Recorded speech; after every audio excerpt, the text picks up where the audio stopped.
We're here today to talk about a featured article just released in this month's issue of the Educational Researcher. The article deals with youth bullying and LGBTQ students. The journal is published by the American Educational Research Association because of AERA's dedication to disseminating findings of the highest quality and broadest significance to science and society. Welcome, Dr. Joseph Robinson and Dr. Dorothy Espelage. Your article on inequities in educational and psychological outcomes between LGBTQ and straight students in middle and high schools is gripping in its findings and impressive in its rigor and relevance. Sure. Hi, I'm Dr. Joseph Paul Robinson, and I'm a professor of educational psychology at the University of Illinois at Urbana-Champaign. Hi, I'm Dr. Dorothy Espelage, professor of educational psychology at the University of Illinois at Urbana-Champaign. I would like to take just a few minutes to ask you about the research, what it means, and the implications for prevention and intervention. First, Dr. Robinson, please tell us what you found in your research about educational and psychological outcomes for LGBTQ and straight students. Yes. So we looked at differences between LGBTQ, that's lesbian, gay, bisexual, transgender, and questioning students, and straight identified students in terms of how often they think about suicide, how often they tried committing suicide in the past year, how often they're bullied, how often they skip school, and a couple other outcomes as well. And what we were finding was the LGBTQ kids, the sexual minority kids that is, were at higher levels of elevated risk than their straight identified peers. And what we were finding is we were looking at differences between LGBTQ kids and straight kids in middle school, and then also looking at differences between them in high school. While differences existed in high school, we also saw that those differences existed in middle school, and sometimes they were even bigger in middle school, such that more often LGBTQ kids were skipping school at greater rates, much more elevated rates, than the straight students were in middle school. So there was evidence of need for early interventions because there were these early developing discrepancies. Great. So that's what we know from the science side. But what can we do? Is there research-based evidence that points to what might make a difference and reverse the trends and patterns that you so effectively report? Dr. Espelage, I know that you have been doing sustained research on these issues for many years. Where do you see research coming into play in developing sound educational policy? One, I think we need to start to do more of this work. This is in some ways groundbreaking because there's not enough research out there looking at the educational inequities of LGBTQ youth. So I think we just need to start having this conversation more.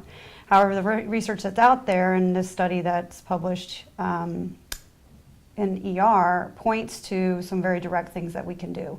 One, we need to understand more completely the relationships among the variables that came out showing risk factors for LGBTQ youth. And then we have to understand why it is that they're skipping school, why it is that they have increased levels of self-reported victimization, and why it is that they have suicidal ideation and attempts at very, very high rates in comparison to straight students. So we need to do that work. It also points to the notion that this pattern is happening earlier. So it means that policies need to be in place prior to high school. And so we need to also think about the ways in which we can make these school climates more positive for these kids. And how might your findings impact bully prevention efforts in U.S. schools?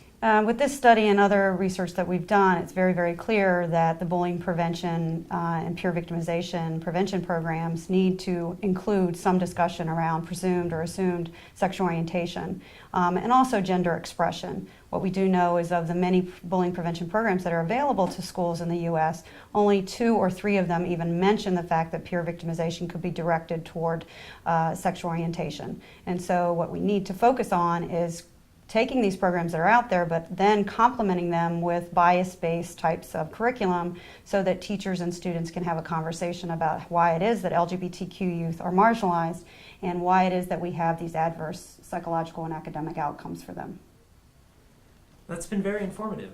Joe, how important is it for educational research to address LGBTQ issues? Oh, I think it's very important, and hopefully our paper conveys that.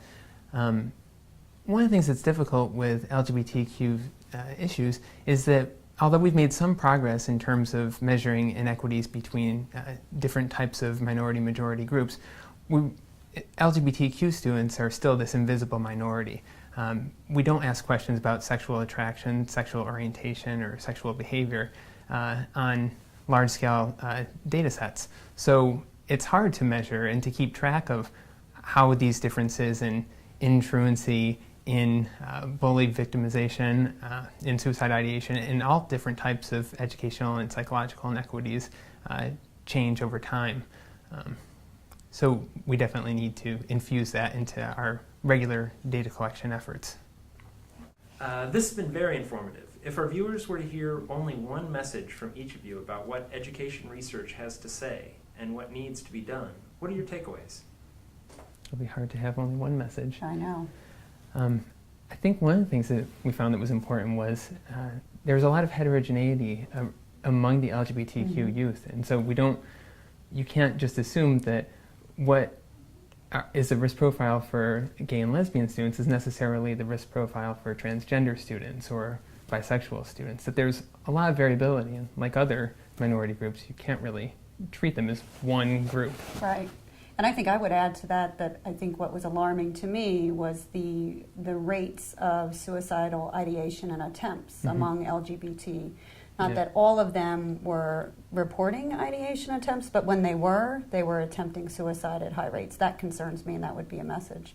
Alongside that, I think clearly the message is that there's psychological and academic outcomes, adverse outcomes for LGBT youth, and we must start examining, what are those types of contextual variables that are contributing to these outcomes. Yes. Yeah. Hopefully this will motivate more research into the causes of these inequities and then to interventions that will help eliminate them. And certainly our interventions need to be responsive to the needs of LGBT youth. Yes.